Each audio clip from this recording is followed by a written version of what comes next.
All right, another important part of riding is foot position.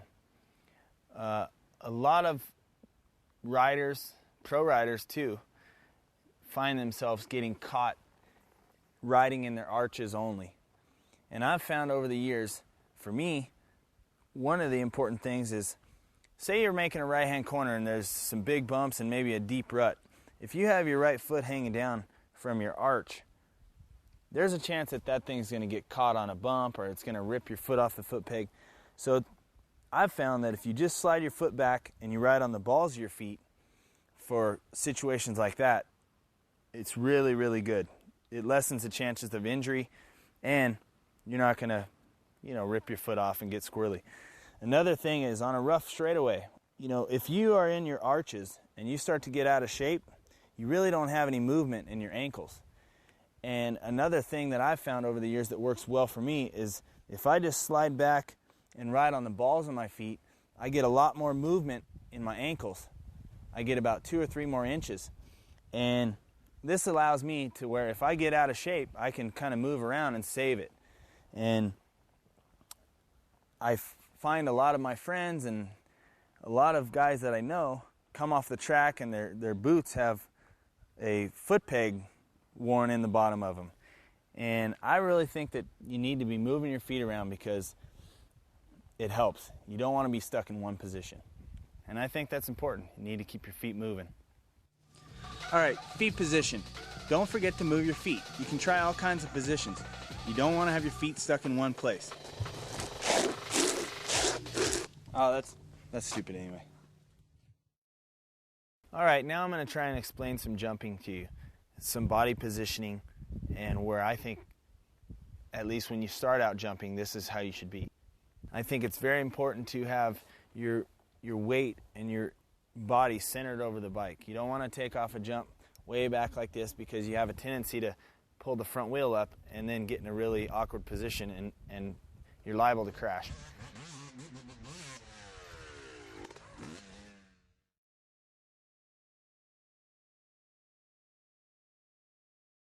Another thing you don't want to do is you don't want to lean too far forward off a jump because if the jump is steep, then the bike's going to hit it like that.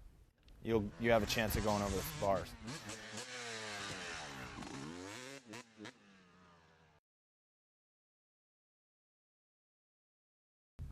So I think it's very important to stay centered when you're going to hit jumps.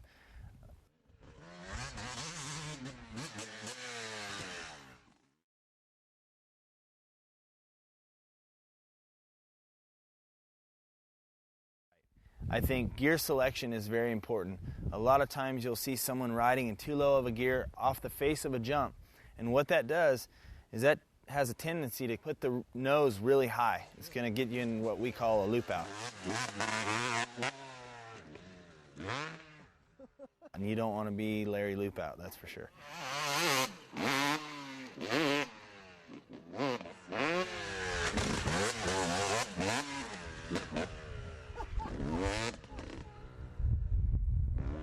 Okay, one of the other common mistakes that people make when they're jumping are when they are going to jump in the air, when they're going to come up short, when they're going to endo.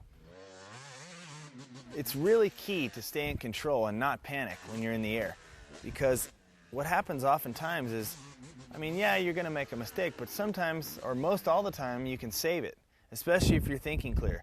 If you're panicking and you think, oh no, I have to jump off, or I'm going to crash, more than likely you're not going to save it. So it's pretty important to stay calm and really go through your head, okay, I'm in a bad position, what am I going to do to adjust to make this right or make it the best I can make it without crashing? All right, here's a quick recap on jumping. You don't want to be too far forward. You definitely don't want to be too far back. You want to try and stay as close as you can to the neutral ride position. Always remember to stay in the right gear. If you're not in the right gear and you make a mistake, don't panic. Jumping is the best part of our sport, so make sure you take it slow and have fun.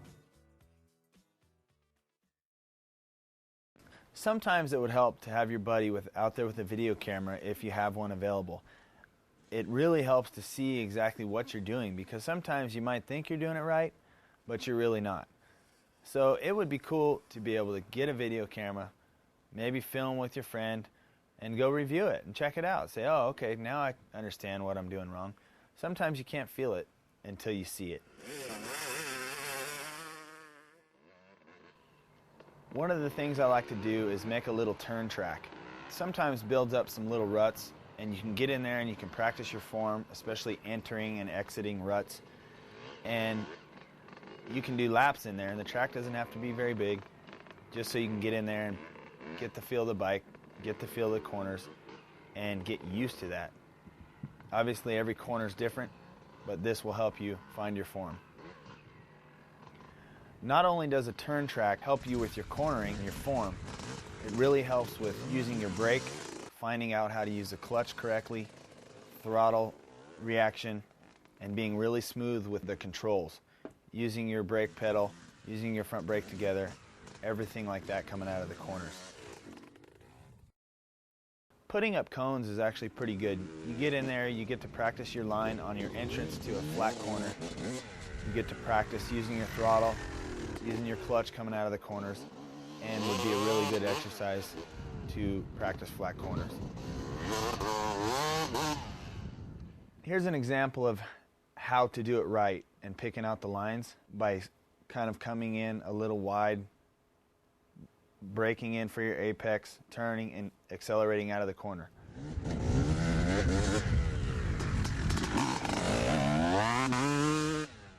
Now here's another example of what line not to take.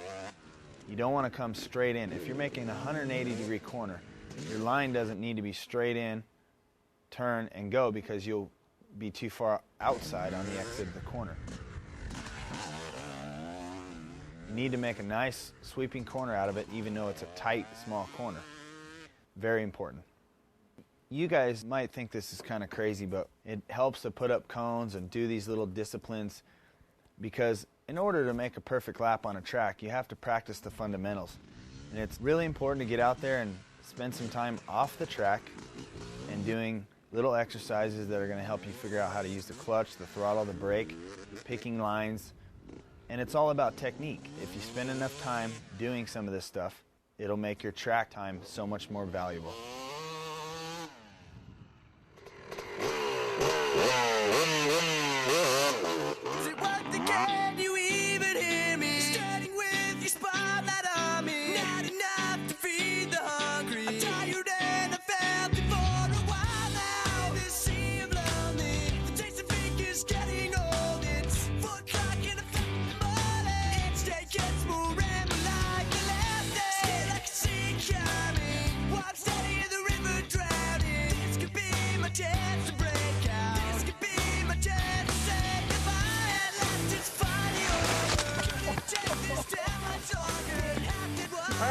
Head for corners.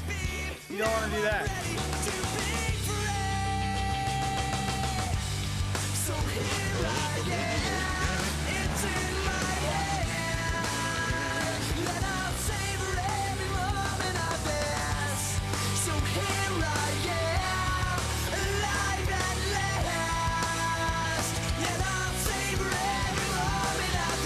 As long as you have something over your skin. What are we going to talk about?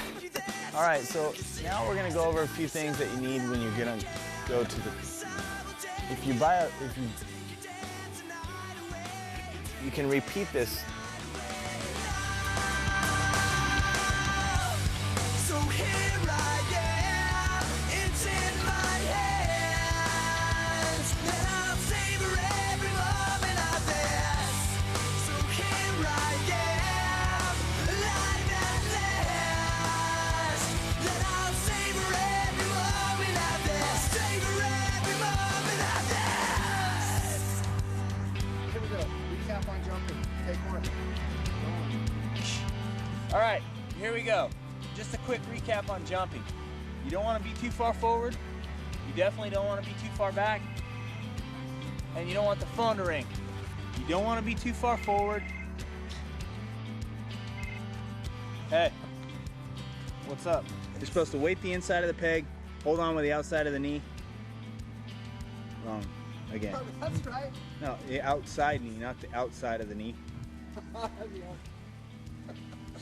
Yeah, if you're holding on with the outside of the knee, you're doing it wrong.